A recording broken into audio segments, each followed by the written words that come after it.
não conheciam outra máquina para além da charrua. Portugal era uma sociedade rural e aliás, continuou a ser ao longo do século XX até aos anos 50 ou 60. E é este Portugal rural que é atirado para as trincheiras da Flandres para enfrentar as grandes sociedades industriais europeias, o centro da modernização europeia, como era a Alemanha, a par, naturalmente, da França e da Inglaterra. The nature of the fighting by 1917, 1918 on the Western Front has been called industrialized war.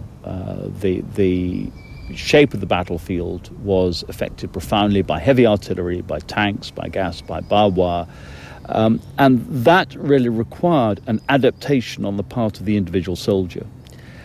The classic image of a soldier before 1914 was that he should be somebody from a rural background, that a peasant understood what the rigours of outdoor life were like and adapted well to fighting conditions. What happened between 1914 and 1918 was a realisation that actually the soldier from the industrial background, from an urban background, would probably adapt better because the machinery itself required the ability to use machinery, the ability to be familiar with machinery. O exército português não estava preparado em termos do seu treino normal para aquele tipo de guerra. No entanto, sabia-se que estas unidades teriam que passar por escolas em França quando lá chegassem. Portanto, o que levavam daqui era um treino de base. E só para lhe dar uma ideia, todo o equipamento, nomeadamente o armamento que era utilizado nesse treino de base, ficou em Portugal. O equipamento português era britânico, as espingardas, as metralhadoras, o armamento, o próprio fardamento e os famosos capacetes que nós recebemos na altura. O sistema tático ensinado, naturalmente, que tinha que ser também o britânico, porque as tropas portuguesas iam defender um setor da frente aliada e não se podia conceber de outra maneira, que tivessem uma doutrina tática distinta dos seus companheiros de armas.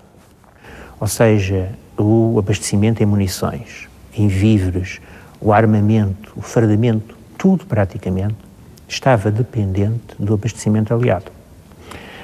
Isso não ia de Portugal, era fornecido a partir da França e logo estava-se completamente dependente do abastecimento aliado, e aqui aliado é uma forma de dizer, porque na realidade da Inglaterra. During the course of the First World War, increasingly found themselves as the financiers and also the arsenal of their allies, as the producers not only of the cash to enable them to fight, but also of the equipment.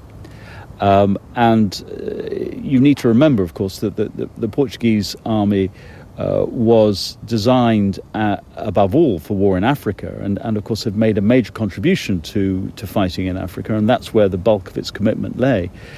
So it really was not at a stage where it was either prepared or equipped for a war in Northern Europe.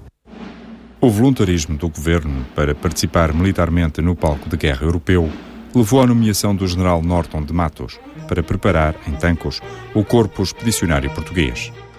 A boa organização e gestão dos fracos recursos existentes ficou conhecida como o Milagre de Tancos.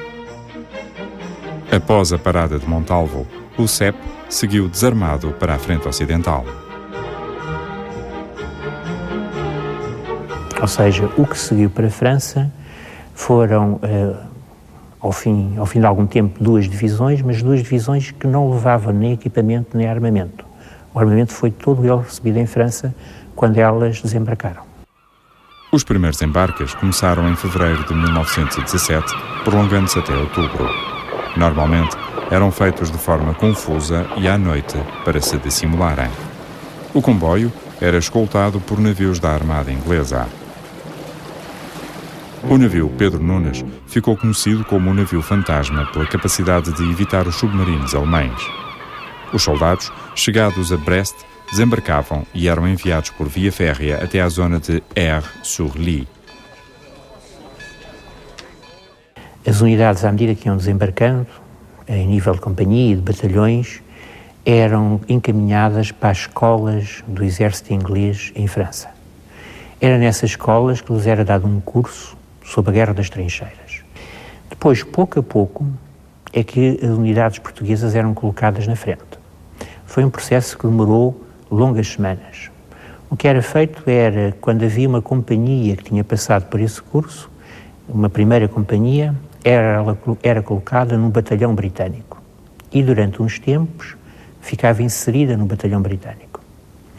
Quando havia um número suficiente de companhias portuguesas que tinham passado por este processo, então formava-se um batalhão português. E o batalhão português era inserido numa brigada britânica. E ficava mais algum tempo na prática, ambientar-se à guerra de trincheiras. A partir do momento em que havia vários batalhões, era constituída uma brigada, depois uma divisão, e só ao fim de alguns meses é que foi entregue um pequeno setor da frente, cerca de 10 quilómetros, ao Corpo Expedicionário Português. Os 20 mil homens que constituíram o CEP ocuparam uma área antes atribuída aos 84 mil soldados do 11º Corpo de Exército Britânico. O setor tinha uma configuração de trapézio e estava agora integrado no 1º Exército Britânico, comandado pelo general Horne. Nos seus flancos encontravam-se a norte, a 40ª e a sul, a 55ª Divisões Britânicas. Para lá da Terra de Ninguém, numa faixa de 100 a 400 metros de largura, opunha-se a 81ª Divisão da Reserva Alemã, pertencente ao 6º Exército de von Quast. O CEP ia ter finalmente contacto com a Guerra de Trincheiras. After the Germans had achieved their initial advance in November in 1914, they then essentially adopt defensive positions between November 1914 and March 1918. There are exceptions to that, and particularly, of course, the attack at Verdun in 1916. But between 1914 and 1918, they're holding a defensive position, and it's the Allies who are having to attack. The Allies who are having to attack to regain the lost countries of Belgium and northern France. O corpo português ocupava de início cerca de 14, era um setor muito grande e por isso mesmo foi encurtado para 11 km. Estamos a falar de qualquer coisa, possivelmente como 2% da frente. Em termos comparativos, pode-se dizer que enquanto na primeira semana de abril os americanos, os Estados Unidos, tinham 60 mil homens em França, pode-se acrescentar apenas 60 mil homens em França, num setor com 10 km de frente, os portugueses, com, nessa altura, 20 mil homens, um terço, ocupavam 11 km. A difícil situação defensiva dos aliados em 1917 levou o Comando Supremo Aliado, pela primeira vez desde o início da guerra, a adotar uma postura defensiva. As táticas defensivas baseavam-se nos métodos e manuais alemães de 1916-17. Es war für Soldaten an sich nichts Ungewöhnliches, Gräben zu graben. Aber das war in früheren Kriegen immer so, eine Schlacht lief den Tag über, dann kam die Nacht, man grub sich in Gräben ein und war dort vielleicht 2-3 Tage, um Kraft zu schöpfen. Das Neue war in der Tat, dass 1914 diese Gräben zu einer Dauereinrichtung wurden. Das haben die Deutschen nicht freiwillig getan, sondern ist ein Resultat aus der Entwicklung, dass der deutsche Vormarsch 1914 zum Stehen kam und man sich dort eingrub, wo man eben gerade sich befand. Und das ist besonders in Flandern wichtig, weil dort bis in die letzten Oktober-November-Tage 1914 die Deutschen noch versucht haben, einen entscheidenden Sieg zu erringen und bis zum Meer vorzustoßen, was ihnen nicht gelungen ist. And what they do is they look at the German patterns of defensive fighting, because the Germans have been doing it more recently and more often.